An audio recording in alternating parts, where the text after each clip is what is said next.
또 하나님 말씀 우리 나누도록 하겠습니다. 여러분, 크리스마스가 되면 가장 많이 기억에 남는 것 혹은 가장 먼저 생각나는 것이 있다면 무엇입니까? 아마 많은 다른 생각들이 있겠지만 이것 하면 아무도 이것을 싫어하시는 분은 없을 거예요. 그게 뭐냐면 바로 추리 장식입니다. 여기도 지금 추리 장식이 이렇게 되어 있고요. 또 여러분 각 집집마다 아마 추리 장식을 하신 분들도 대단히 많이 있을 텐데요. 추리 장식하면 또 하나 빼놓을 수 없는 것이 바로 불빛일 거예요. 불빛. 그래서 추리 장식을 할 때 불빛을 다 하고 나면 가장 먼저 하는 것이 무엇이냐면 집에 있는 모든 불들을 다 끄고 이제 그 추리 장식에 있는 라이팅을 켜는 것, 이게 아마 추리 장식을 하는 분들의 공통점일 거예요. 선모야, 예전에 할아버지가 왜 아빠한테 그랬는지 이해가 된다. 제가 크리스마스 이브날 행사할 때 한복을 입고 이렇게 공연하는 게 있었어요. 근데 저희 집에는 제 한복이 없었거든요. 남자 한복이. 그래서 제가 누나가 입어야 되는 한복을, 여자 한복을 입고 제가 올라가서 이렇게 공연을 했던 적이 있어요. 그때 저희 어머니가 굉장히 얼마나 힘드셨을까 이제 와서야 좀 이해가 됩니다. 추리 장식을 하고 나면 불빛을 다 끄고 그 추리 장식의 불빛만을 보면서 그 트리 주변에 옹기종기 모여 앉아서 와, 예쁘다, 아름답다, 따뜻하다, 이런 생각들을 하게 됩니다. 그런데요, 우리 그리스도인들은 단순히 그 추리 장식을 보면서 예쁘다, 아름답다, 여기에서 멈추는 것이 아니라 조금 더 나아가야 할 필요가 있어요. 우리는 왜 추리 장식을 하는 걸까? 왜 추리 장식을 보면서 즐거워하고 기뻐하는 것일까? 우리는 스스로에게도 그 질문을 할 수 있어야 되고요. 또 함께 추리 장식을 즐거워하는 우리 자녀들에게도 추리 장식을 하는 이유에 대해서 설명해 줄 수 있어야 돼요. 우리가 그 불빛을 보면서 기뻐하는 이유는 그 어떤 다름이 아니라 바로 이 세상에 빛으로 오신 예수 그리스도를 기억하고 기념하고 그분을 예배하기 위해서, 빛 대신 예수님을 높이기 위해서 우리는 그 추리 장식을 하고 또한 그 추리 장식을 즐거워한다는 사실, 우리는 잘 기억하고 있어야 합니다. 그래서 오늘은 특별히 크리스마스 특별 감사 예배로 하나님 앞에 올려드리면서 우리가 기억해야 할 빛 대신 예수님께서 도대체 이 크리스마스에 왜 오셨는가, 또한 그분의 오심은 어떤 의미가 있는가 함께 살펴보는 시간을 가지려고 합니다. 첫 번째로, 예수님은 어둠 속에 오셨음을 우리는 기억해야 됩니다. 예수님은 이 세상에 어둠 속에 오셨음을 우리는 기억해야 돼요. 마태복음 4장 16절 말씀 우리 함께 보도록 하겠습니다. 어둠에 앉아있는 백성이 큰 빛을 보았고 그늘진 죽음의 땅에 앉은 사람들에게 빛이 빛이었다. 여러분, 이 세상은 어둠 가운데 있다는 사실을 우리는 잘 기억해야 돼요. 우리는 그저 긍정적인 마음을 갖고 하루에 3번 명상의 시간을 갖고 또 서로가 서로에게 있어서 최선을 다해서 선행을 베풀면 밝고 아름다운 세상이 올 것이라는 그런 순진한 생각, 아마 이제쯤은 버릴 때가 되었다는 건 여러분 잘 알고 계실 겁니다. 20세기 초에 전 세계적으로 경제적인 호황이 일어나고, 그래서 심지어 성경학자들과 신학자들도 예측하였던 우리 세상의 장밋빛 인생, 예수님의 천년왕국이 이미 오셨다라고도 예언을 해버렸다는, 모두가 잘 먹고 잘 살게 되는 세상, 그것은 결국 군국주의와 전체주의의 먹구름 속에 세계 제1, 2차 세계대전과 함께 막을 내리게 되었다는 사실 아마 모두가 잘 알고 계실 겁니다. 이후에 일어난 자본주의와 자유주의의 세계적인 유통, 더 나아가서 오늘날 우리의 세상을 뒤덮고 있는 신자유주의의 이상도 저와 여러분이 살고 있는 이 세상을 결코 밝게 만들지는 못했어요. 오히려 이러한 사상의 흐름 속에 수많은 사람들이 소위 말해 비정규직이라는 것으로 내몰리게 되었고, 하루아침에 일자리를 잃어도 그 누구도 자기의 권리를 주장할 수 없는 희한한 경제 구조가 오늘날 저와 여러분이 살고 있는 이 세상 속에 탄생하게 되었어요. 누군가는 잘 먹고 잘 살지 모르겠으나 너무나 많은 이들이 여전히 배고픔과 아픔과 어둠 속에서 살아가는 것이 바로 저와 여러분이 매일매일 발딛고 살아가는 이 세상이라는 겁니다. 2000년 전 예수님이 이 세상에 오셨을 당시에 노예들과 어린아이들과 여인들이 그야말로 소수의 잘 먹고 잘 삶을 받쳐주기 위해서 그토록 많은 고통과 압박을 당하며 신음하고 있었다면 2000년이 지난 오늘 지금은 그보다 훨씬 더 많은 비정규직의 수많은 사람들과 대학을 졸업하여도 어디 한 곳 갈 곳 없어서 신음하는 수많은 청년들, 그야말로 부유 속 빈곤, 군중 속 외로움을 겪으며 살아가는 너무나 많은 사람들이 이 시대의 어둠 속에 있다는 사실, 저와 여러분은 아마 잘 알고 있을 거예요. 이러한 어둠으로부터의 해방은 경제적 능력의 증진이나 군사력의 확장이나 인권의 보장 등으로 해결될 수 있는 문제가 아니에요. 우리는 2000년 전 소위 말해 팍스 로마나 시대에나 오늘을 살아가는 팍스 아메리카나 시대 모두 예수 그리스도가 필요하다는 사실을 잘 기억하고 있어야 합니다. 어둠을 밝힐 수 있는 근원적인 해결책, 근원적인 우리의 보루와 같은 곳은 예수 그리스도밖에는 없기 때문이에요. 바로 이 어둠을 해결하기 위해서 예수 그리스도께서 2000년 전 이 세상에 오셨다는 것, 우리는 크리스마스 기념하여 감사 예배를 드리는 가운데 잘 기억해야 합니다. 두 번째로, 예수님은 빛으로 이 세상에 오셨음을 우리는 기억해야 합니다. 예수님은 빛으로 이 세상에 오셨어요. 요한복음 1장 4절에서 5절 함께 봅니다. 그에게서 생명을 얻었으니 그 생명은 사람의 빛이었다. 그 빛이 어둠 속에서 비치니 어둠이 그 빛을 이기지 못하였다. 여러분, 빛은 생명입니다. 그 어떤 생명도 빛 없이는 살 수 없어요. 빛이 없다면 그 어느 것도 생명을 얻을 수 없다는 것, 저와 여러분이 아마 잘 알고 있을 겁니다. 에베소서 말씀에 보면 여러분이 이전에는 어둠이었으나 라는 말씀이 등장을 합니다. 우리가 어둠이라는 것은 저와 여러분에게 생명이 없었다는 것을 의미하는 것이에요. 우리는 모두 하나님의 형상대로 지음받아서 빛으로 부름받은 사람들이지만 우리 원조상인 아담이 하나님을 배반하고 자기 스스로가 하나님이 되고자 했을 때, 자기 스스로가 빛이 되고자 했을 때에 그만 그 안에 있었던 빛과 생명을 잃어버렸다는 사실, 우리는 잘 알고 있을 겁니다. 그렇게 빛을 잃어버린 형상인 우리 원조상의 모양대로, 형상대로 이 세상에 태어나는 우리 모든 사람들은 그 안에 생명의 빛을 더 이상 간직하지 못한 채로 태어나고 살아가게 된 겁니다. 그래서 우리에게는 빛을 잃어버린 우리에게 빛과 생명을 나누어 줄 그 누군가가 필요하게 된 거예요.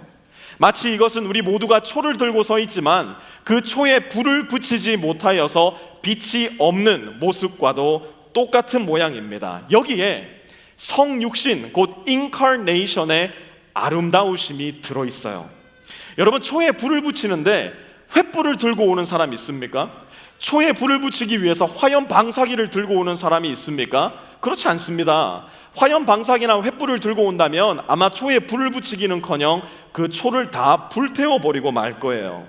초에 불을 붙이기 위해서 필요한 것은 아주 작은 불빛, 하나의 촛불이면 족할 뿐입니다. 아주 작은 초와도 같은 저와 여러분을 위해서 태양빛보다 더 밝으신 하나님의 아들 예수 그리스도께서 작은 초가 된 사건, 그것이 바로 크리스마스의 신비이고 성육신의 신비입니다.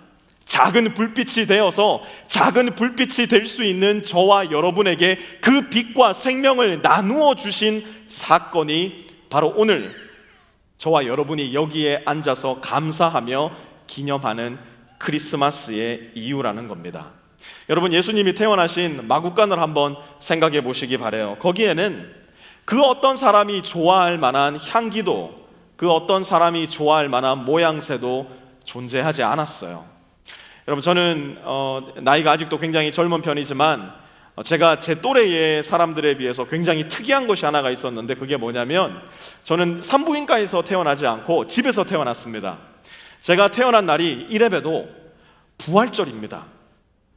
그것도 부활절 예배를 드리는 중에 제가 태어났습니다. 그것도 교회 사택에서 제가 태어났습니다. 뭔가 탄생이 대단히 특별하지 않습니까? 그런데 제가 그 날 사택에서 교회를 예배를 드리는 중에 태어난 이유, 그것은 simply because we didn't have enough money. 돈이 없어가지고 병원을 갈 수 없어서 집에서 제가 태어났어요. 그래서 제가 좀 배꼽이 좀 이상하게 생겼어요. 그 예배를 드리다 말고 집사님이 오셔가지고 탯줄을 잘라주셔가지고 한번 보여드릴까요? 네. 제 친구들이 제 배꼽을 보면 항상 그랬어요. 야, 넌 배꼽이 왜 그렇게 생겼냐? 나 집에서 태어났어. 왜? 돈이 없어서. 그러면 늘 이렇게 가련하게 생각하던 그 시절이 생각이 납니다. 그런데요, 저는 최소한 집에서 태어났어도 따뜻한 구들장 위에 제 몸을 처음으로 뉘었어요. 저는 집에서 태어났다고 하더라도 아주 따뜻하고 포근한 담요 위에 저의 몸을 처음으로 눕혔었어요. 그런데 온 우주의 왕이 되신 예수 그리스도께서 이 세상에 오셨을 때 예수님은 그 귀한 한 몸을 누일 방 한 칸이 없으셨어요. 개걸스럽게 모이를 먹었던, 그래서 말의 침이 여기저기에 묻어 있었던 그 말밥통 위에 그분의 귀하신 몸을 처음으로 누이셔야 됐고, 따뜻한 담요는커녕, 포근한 담요는커녕 메말라 버려 있었던 집 부스러기 위에 그분의 몸을 처음으로 누이셨어요. 예수님은 그렇게 낮고 낮은 곳까지 이 세상에 오신 것이에요. 왜 예수님은 그렇게 낮고 낮은 모습으로 이 세상에 오셨어야만 했을까? 왜 예수님은 그렇게 비참한 모습으로, 인간의 기준으로 보았을 때는 이해할 수 없는 모습으로 이 세상에 오셔야 했을까? 그것은 그렇게 낮고 낮은 곳에 있었던 사람들까지도, 그렇게 비천한 모습으로 이 세상을 살아가는 사람들까지도 기꺼이 예수님께서 품으시고 그 사람들에게도 예수님의 생명빛을 나누어 주시기 위해서였어요. 그렇기 때문에 여기에 있는 저와 여러분 중 그 어떤 사람도 예수님의 사랑에서 배제되는 사람은 단 한 사람도 존재하지 않아요. 이 세상에 살아가는 그 누구라도 예수님의 사랑에서 배제되고 탈락되는 사람은 단 한 사람도 없어요. 예수님은 모든 사람에게 그분의 생명빛을 나누어 주시기 위해서 이 세상에 오셨고, 지금도 기꺼이 예수님께서는 그분의 생명빛을 그분을 받아들이는 모든 사람들에게 나누어 주시고 계시다는 사실, 그것이 바로 크리스마스의 빛으로 이 세상에 오신 예수님의 목적이고 이유였어요. 세 번째로, 예수님은 선물로 이 세상에 오셨음을 우리는 기억해야 됩니다. 예수님은 선물로 이 세상에 오셨어요. 에베소서 2장 8절 말씀 우리 함께 봅니다. 여러분은 믿음을 통하여 은혜로 구원을 얻었습니다. 이것은 여러분에게서 난 것이 아니요 하나님의 선물입니다. 여러분, 크리스마스 하면 단연 우리 마음 가운데 가장 먼저 떠오르는 생각 중에 하나가 선물 아니겠습니까? 이건 역시 우리는 의미를 잘 알고 있어야 돼요. 그저 세상이 기념하는 방식대로 크리스마스에 선물을 주고받는다면 여러분 죄송하지만 이것은 빵점짜리 행위예요. 빵점짜리 행위. 성경과 기독교의 역사가 증언하고 있는 실제적 크리스마스의 의미를 잘 알고 하나님께 감사하는 마음으로 서로에게 선물을 주고받아야 그것이 제대로 된 선물이 될 겁니다. 그런데 여러분, 선물에는 몇 가지 특징이 있어요. 한번 잘 들어보시기 바라요. 선물의 특징이 뭐냐? 첫 번째, 선물을 주는 사람 마음이에요. 물론 요즘에야 선물을 받는 사람이 나 이거 할래 나 저거 할래 미리 찜해놓고 선물을 받고 어머 너무너무 놀라웠어 막 놀라는 척 하는데요, 사실 선물의 원 의미는 주는 사람 마음대로 주는 것이에요. 받는 사람이 전혀 모르게 받는 사람이 가장 필요한 것이 무엇일까 고민하고 생각해서 주는 사람 마음대로 주는 것이 선물의 특징입니다. 두 번째, 선물을 받는 사람의 경우에는 그 선물의 가치를 모르는 경우가 많이 있어요. 여기에는 그런 문화가 별로 없지만 한국에는 돌이 되면 주로 돌반지를 이렇게 선물로 주고받지 않습니까? 이게 제 생각에는 참 불필요한 문화 중에 하나인 것 같은데 왜 그런가 하니까 도대체 그 돌 반지 선물 누구를 위한 거란 말입니까? 이 1살짜리 아이한테 24K 줄까 18K 줄까 이게 도대체 무슨 의미가 있어요? 1살짜리 애한테 24K 반지하고 레고 조각 하나 놔두고 너 뭐 할래? 그러면 100이면 100 다 레고 조각 집어가는데 도대체 누구를 위한 그 돌반지란 말입니까? 이처럼 선물은 받는 사람이 그 가치를 잘 모르고 받는 경우가 많이 있습니다. 세 번째 선물의 특징은 뭐냐? 그럼에도 불구하고 그 선물은 받아야 내 것이 되는 것이 바로 이 선물이 가지고 있는 중요한 특징입니다. 아무리 선물이 값지고 아무리 선물이 가치 있는 것이라고 하더라도 그 선물을 내가 받지 않는다면 그 선물은 결단코 나의 것이 될 수 없는 것이 선물이 가지고 있는 중요한 특징이에요. 에베소서 2장 8절 다시 한번 봐보시기 바랍니다. 여러분은 믿음을 통하여 라고 말씀을 합니다. 그 믿음은 누구를 위한 믿음입니까? 빛으로 이 세상에 오신 예수 그리스도를 향한 믿음이에요. 십자가 위에서 행하신 피 흘림과 무덤에 묻히심과 사흘 만에 부활하심과 다시 오실 것을 향한 믿음이 바로 그 믿음이에요. 불 꺼진 초화도 같은 저와 여러분의 인생, 그래서 생명의 빛이 완전히 사그라져 버린 우리에게 생명빛을 주시기 위해서 이 세상에 예수님께서 오셨음을 믿는 것, 그 예수님을 믿어 차갑고 딱딱하게 굳어버려 있는 우리 인생의 작은 불빛을 밝혀주셔서 영원한 생명을 갖게 하는 것, 그것이 바로 하나님께서 이 크리스마스 시즌에 다시 한번 저와 여러분에게 알려주시고자 하는 하나님의 가장 귀한 선물의 의미가 될 거예요. 그리고 그것을 받아들이는 것만이, 그것을 믿는 것만이 저와 여러분의 인생의 아주 작은 생명빛, 그러나 영원한 생명을 얻기에 부족함이 없는 든든한 생명빛을 비추게 되는 유일한 방법일 겁니다. 그런데 여러분, 우리가 빛을 볼 때에 반응하는 방법은 크게 두 가지입니다. 먼저는 그 빛이 너무 밝고 환해서 어둠에 있었기 때문에 그 빛을 볼 때에 그 빛이 너무 밝고 환해서 눈을 가려버리고 오히려 그 빛이 없는 곳으로 도망가 버리는 것이 빛을 보는 첫 번째 반응이 될 수 있을 거예요. 더 나아가 그 빛을 미워하고 그 빛을 멸시하고 그 빛을 무시하는 일, 세상의 많은 사람들이 이 길을 선택해서 영원한 생명빛을 떠나버리는 경우가 대단히 많이 있습니다. 그러나 그 빛을 향해서 조금씩 더 가까이, 그리고 조금씩 더 가까이 나가는 사람들이 있어요. 처음에는 조금 어려울 수도 있을 거예요. 눈이 너무 부셔서 눈을 가려버리고 싶은 때도 있을 거예요. 예수님의 말씀이 저와 여러분의 영혼에 들려올 때에 그 말씀이 너무나 불편해서 예수님을 떠나 도망가 버리고 싶은 사람들도 분명히 있을 거예요. 그러나 그곳에야말로 진짜 생명이 있음을 우리가 인정하고 바로 그곳에 내 인생과 영혼을 영원히 비추어 내기에 충분한 생명빛이 있음을 우리가 인정하여 그분 앞에 엎드리게 될 때, 우리는 내 스스로 비추어 낼 수 없는 생명의 빛이 조금씩 내 안에 비추어져 가는 모습을 발견할 수 있게 될 거예요. 그런 점에 있어 이 크리스마스 시즌은 저와 여러분에게 있어서 너무나 중요합니다. 내 인생이 예수님 없이는 어둠일 수밖에 없다는 사실을 확인할 수 있는 기회고요.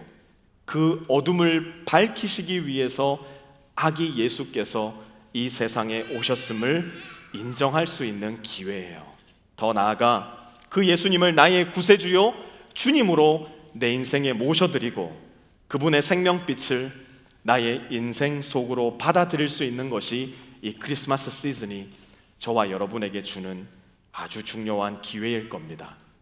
가장 좋은 선물을 받을 수 있는 기회가 저와 여러분 앞에 놓여 있는 것입니다. 사랑하는 성도 여러분, 그 선물 예수 그리스도를 여러분의 인생 가운데 받아들이시기 바랍니다. 가장 귀하고 가장 복된 우리의 선물로 예수 그리스도를 받아들일 때, 그때야만이 저와 여러분의 크리스마스는 진정한 크리스마스, 메리 크리스마스가 될 수 있을 거예요. 1차 세계대전 당시에 독일군과 영국군은 불과 1km 사이를 두고요, 깊게 참호를 파고 총과 총을 서로에게 겨눈 채로 대치하고 있는 상황이었습니다. 1차 세계대전은 1914년 7월에 시작되었는데 금방 끝날 줄 알았던 전쟁이 그해 겨울이 되고 12월 24일 크리스마스 이브가 되도록 끝나지 않고 있었습니다. 그 추운 겨울밤, 살을 애는 듯한 추위가 내 뼛속으로 들어오고 있었던 그 순간, 그럼에도 불구하고 언손으로 서로가 서로를 향해 총을 겨누고 있어야만 했던 그 순간, 영국군과 독일군 사이에 이 일이 일어납니다. 같이 한번 그 재현 장면을 보도록 하겠습니다.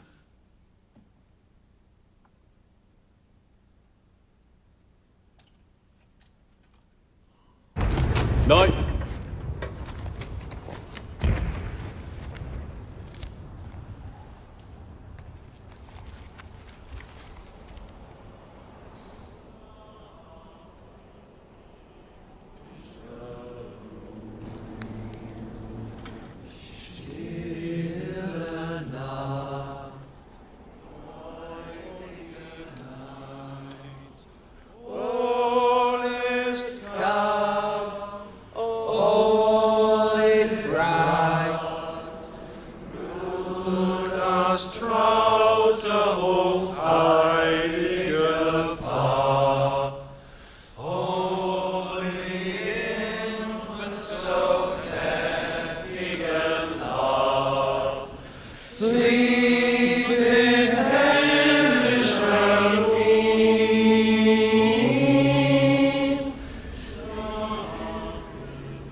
Ein Blitzer kommt!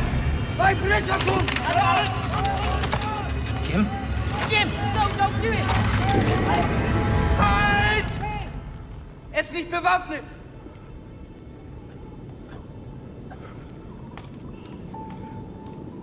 Nein, Otto! Jim!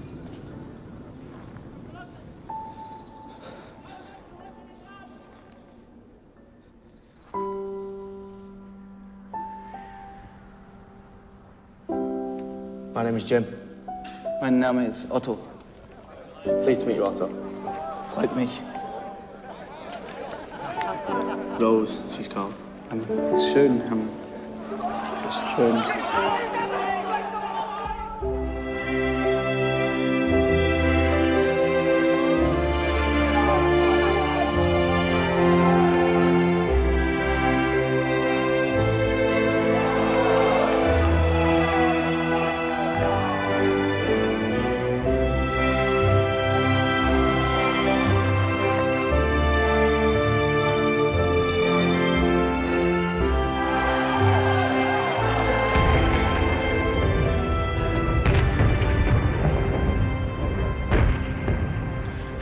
인류 역사상 가장 많은 인명 피해자와 재산의 피해를 기록했던 1차 세계대전 속에서도 그 깊고 깊은 어둠의 한복판 속에서도 이들이 예수님을 기억할 때, 이들이 예수님의 이름을 기념할 때 어둠은 물러가고 서로를 향한 미움과 서로를 향한 증오도 사라지고 그들 가운데 빛이 비추었음을 우리는 가장 어둡고 아프고 추웠던 우리 인류의 역사 속에서도 발견할 수 있었어요. 여러분 기억하세요.